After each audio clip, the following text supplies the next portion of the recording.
స్త్రీ శక్తి అంటే నాకు గుర్తొచ్చే మొదటి వ్యక్తి గౌరవనీయులు నిర్మలా సీతారామన్ గారు. ఇప్పుడు చూడండి మేడం గారు ఎంత ప్రశాంతంగా ఉన్నారు. కానీ అదే వ్యక్తి పార్లమెంట్లో ఒకసారి మనందరం చూడాలి. ప్రతిపక్ష పార్టీలు అబద్ధాలు చెప్పేదానికి ప్రయత్నిస్తే వాళ్ళకి చుక్కలు చూపించే వ్యక్తి గౌరవ నిర్మలా సీతారామన్ గారు. మహిళలు ఎలా ఉండాలో ఆవిడని చూస్తే అందరికి అర్థమవుతుంది. ఆవిడ రికార్డులు కూడా ఎవరు బద్దలు కొట్టలేరు. ప్రపంచంలో ఎంతోమంది ఆర్థిక శాఖ మార్చులు ఉన్నారు, కానీ మన నిర్మలా సీతారామన్ గారు రికార్డులు బద్దలు కొట్టారు.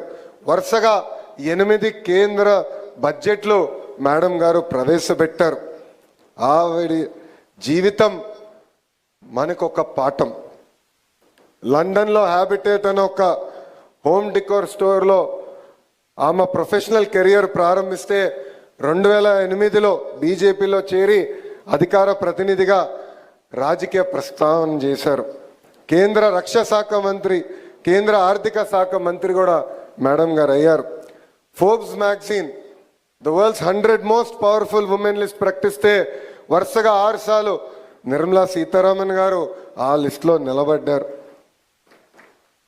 ఇప్పుడు కూడా చేనేత వస్త్రాలే మేడం గారు వేసుకుంటారు. అనేక సార్లు మంగళగిరి చీరలు కూడా మేడం గారు వేసుకుని ప్రమోట్ చేశారు. అందుకే మంగళగిరి ప్రజల తరపున మేడం గారికి నా హృదయపూర్వక ధన్యవాదాలు నేను ఈ సభాముఖంగా తెలియజేసుకుంటున్నా.